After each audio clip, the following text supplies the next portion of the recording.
Comptroller and auditor general, Indian audit and accounts ഡിപ്പാർട്ട്മെന്റിന്റെ തലവൻ എന്നറിയപ്പെടുന്നത് comptroller and auditor general (CAG). ഭരണഘടനയിൽ CAG-യെക്കുറിച്ച് പ്രതിപാദിക്കുന്ന അനുച്ഛേദങ്ങൾ.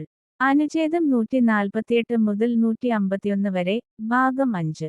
ഇന്ത്യക്ക് ഒരു CAG ഉണ്ടായിരിക്കണം എന്ന് പറയുന്ന ആർട്ടിക്കിൾ 148. പൊതുഖജനാവിന്റെ കാവൽക്കാരൻ എന്നറിയപ്പെടുന്നത് CAG. കേന്ദ്ര സംസ്ഥാനങ്ങളിലെ എല്ലാ ധനകാര്യ വിഷയങ്ങളുടെയും നിയന്ത്രണം നിക്ഷിപ്തമായിരിക്കുന്നത് CAG-യിലാണ്. സാമ്പത്തിക ഭരണരംഗത്ത് ഇന്ത്യൻ ഭരണഘടനയും പാർലമെന്റിന്റെ നിയമങ്ങളും ഉയർത്തിപ്പിടിക്കുക എന്നതാണ് CAG-യുടെ കടമ. ഭരണഘടനാ സ്ഥാപനങ്ങളിൽ CA-ക്കാണ് ഏറ്റവും പ്രാധാന്യം എന്നു വിശേഷിപ്പിച്ചത് ഡോക്ടർ B.R. അംബേദ്കർ. CAG-യുടെ നിയമനവും കാലാവധിയും. CAG-യെ നിയമിക്കുന്നത് പ്രസിഡന്റ്. പ്രസിഡന്റിനു മുമ്പിലാണ് CAG സത്യപ്രതിജ്ഞ ചെയ്യുന്നത്. CAG-യുടെ കാലാവധി 6 വർഷം 65 വയസ്സ്.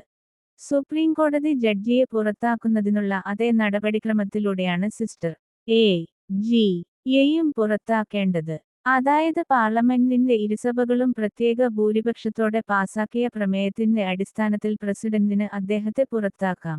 മോശം പെരുമാറ്റമോ പ്രാഗൽഭ്യക്കുറവോ ആണ് അദ്ദേഹത്തെ പുറത്താക്കേണ്ടതിന്റെ കാരണങ്ങൾ. CAG തന്റെ രാജിക്കത്ത് നൽകേണ്ടത് പ്രസിഡന്റ്. CAG-യുടെ പ്രവർത്തന സ്വാതന്ത്ര്യം. CAG-യുടെ സ്വാതന്ത്ര്യം സംരക്ഷിക്കുന്നതിനും ഉറപ്പാക്കുന്നതിനുമായി ഭരണഘടന നിർദ്ദേശിച്ചിട്ടുള്ള വ്യവസ്ഥകൾ. ഭരണഘടനയിൽ പറഞ്ഞിരിക്കുന്ന നടപടിക്രമങ്ങൾക്കനുസൃതമായി മാത്രമേ രാഷ്ട്രപതിക്ക് അദ്ദേഹത്തെ പുറത്താക്കാൻ കഴിയൂ. CAG-യുടെ കാലാവധിക്ക് ശേഷം അദ്ദേഹത്തിന് കേന്ദ്രത്തിലോ സംസ്ഥാനങ്ങളിലോ മറ്റു പദവികൾ അലങ്കരിക്കാൻ സാധിക്കില്ല. അദ്ദേഹത്തിന്റെ ശമ്പളവും മറ്റ് സേവനം വ്യവസ്ഥകളും പാർലമെന്റാണ് നിർണയിക്കുന്നത്. CA-യുടെ ശമ്പളം സുപ്രീം കോടതിയിലെ ഒരു ജഡ്ജിയുടെ ശമ്പളത്തിന് തുല്യമാണ്. നിയമനത്തിന് ശേഷം അദ്ദേഹത്തിന്റെ ശമ്പളം, അവധി, പെൻഷൻ, വിരമിക്കൽ പ്രായം എന്നീ വിഷയങ്ങളിൽ മാറ്റം വരുത്താൻ പാർലമെന്റിനോ രാഷ്ട്രപതിക്കോ സാധിക്കില്ല.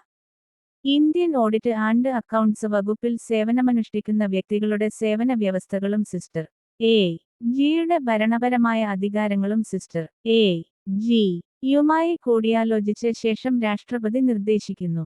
സിസ്റ്റർ AG-യുടെ ഓഫീസിന്റെ ഭരണച്ചെലവുകൾ, ആ ഓഫീസിൽ സേവനമനുഷ്ഠിക്കുന്ന വ്യക്തികളുടെ ശമ്പളം, പെൻഷൻ, അലവൻസ് തുടങ്ങിയ ചെലവുകൾ ഇന്ത്യയുടെ കൺസോളിഡേറ്റഡ് ഫണ്ടിൽ നിന്നുമാണ് ഈടാക്കുന്നത്. അവ പാർലമെന്റ് വോട്ടിന് വിധേയമല്ല. ഒരു മന്ത്രിക്കും പാർലമെന്റിൽ സിസ്റ്റർ AG-യെ പ്രതിനിധീകരിക്കാൻ കഴിയില്ല. CAG-യുടെ ചുമതലകളും അധികാരങ്ങളും. ആർട്ടിക്കിൾ 149. കേന്ദ്രത്തിലെയും സംസ്ഥാനങ്ങളിലെയും നിയമസഭയുള്ള കേന്ദ്രഭരണ പ്രദേശത്തിലെയും കൺസോളിഡേറ്റഡ് ഫണ്ടിൽ നിന്നുള്ള ചെലവുകൾ പരിശോധിക്കുന്നു. കേന്ദ്രത്തിലെയും സംസ്ഥാനത്തിലെയും കണ്ടിൻജൻസി ഫണ്ടും പബ്ലിക് അക്കൗണ്ടുകളും ഓഡിറ്റ് ചെയ്യുന്നു.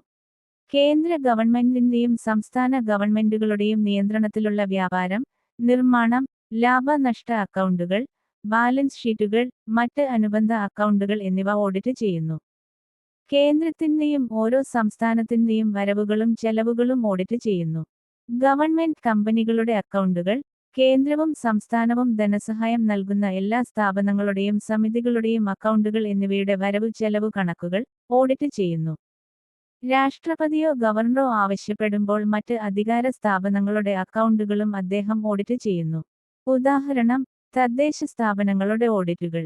ആർട്ടിക്കിൾ 150 അനുസരിച്ച് കേന്ദ്ര സംസ്ഥാന അക്കൗണ്ടുകൾ സൂക്ഷിക്കേണ്ട രീതികളെക്കുറിച്ചുള്ള മാർഗനിർദ്ദേശങ്ങൾ അദ്ദേഹം പ്രസിഡന്റിന് നൽകും. ആർട്ടിക്കിൾ 151 അനുസരിച്ച് കേന്ദ്ര ഗവൺമെന്റുമായി ബന്ധപ്പെട്ട ഓഡിറ്റ് റിപ്പോർട്ട് സിസ്റ്റർ AG പ്രസിഡന്റിന് സമർപ്പിക്കുകയും പ്രസിഡന്റ് ഈ റിപ്പോർട്ട് പാർലമെന്റിൽ സമർപ്പിക്കുകയും ചെയ്യും. സംസ്ഥാന ഗവൺമെന്റുമായി ബന്ധപ്പെട്ട ഓഡിറ്റ് റിപ്പോർട്ട് സിസ്റ്റർ AG ഗവർണർക്കു സമർപ്പിക്കുകയും പ്രസ്തുത റിപ്പോർട്ട് ഗവർണർ നിയമസഭയിൽ സമർപ്പിക്കുകയും ചെയ്യുന്നു.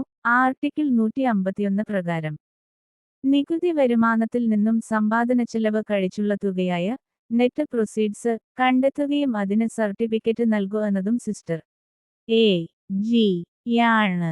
സംസ്ഥാന സർക്കാരുകളുടെ കണക്കുകൾ സമാഹരിക്കുകയും പരിപാലിക്കുകയും ചെയ്യുന്നു. കേന്ദ്ര ഗവൺമെന്റ് അക്കൗണ്ടുകളുടെ സമാഹരണവും സംരക്ഷണവും സിസ്റ്റർ AG-യുടെ ഉത്തരവാദിത്തത്തിൽ നിന്ന് ഒഴിവാക്കപ്പെട്ടിട്ടുണ്ട്. പബ്ലിക് അക്കൗണ്ട്സ് കമ്മിറ്റിയുടെ കണ്ണും വഴികാട്ടി കൂട്ടുകാരൻ, തത്വചിന്തകൻ എന്നിങ്ങനെ അറിയപ്പെടുന്നത് CAG. പ്രസിഡന്റിന് എത്ര തരത്തിലുള്ള റിപ്പോർട്ടുകളാണ് CAG സമർപ്പിക്കുന്നത്? 3 തരത്തിലുള്ള ഓഡിറ്റ് റിപ്പോർട്ടുകൾ. 1. Audit report on appropriation accounts. 2. Audit report on finance accounts. 3. Audit report on public undertakings. ഈ റിപ്പോർട്ട് പ്രസിഡന്റ് പാർലമെന്റിൽ വയ്ക്കുന്നു. ഈ റിപ്പോർട്ടുകളുടെ പരിശോധന നടത്തുകയും കണ്ടെത്തലുകൾ പാർലമെന്റിൽ റിപ്പോർട്ട് ചെയ്യുകയും ചെയ്യുന്നത് പബ്ലിക് അക്കൗണ്ട്സ് കമ്മിറ്റി. പാർലമെന്റിൽ ഏജന്റായി പ്രവർത്തിച്ച് ചിലവുകളുടെ ഓഡിറ്ററായി പ്രവർത്തിക്കുന്നത് CAG. CAG-ക്ക് പാർലമെന്റിനോട് മാത്രമാണ് ഉത്തരവാദിത്വമുള്ളത്. സ്വതന്ത്ര ഇന്ത്യയിൽ CAG-യായി നിയമിതനായ ആദ്യ വ്യക്തി വി. നരഹരി റാവു. 1948 മുതൽ 54 വരെ. നിലവിലെ CAG സഞ്ജയ് മൂർത്തി. ആർട്ടിക്കിൾ 148 ഇന്ത്യയുടെ comptroller and auditor general. Article 149 കംട്രോളറുടെയും ഓഡിറ്റർ ജനറലിന്റെയും കടമകളും അധികാരങ്ങളും.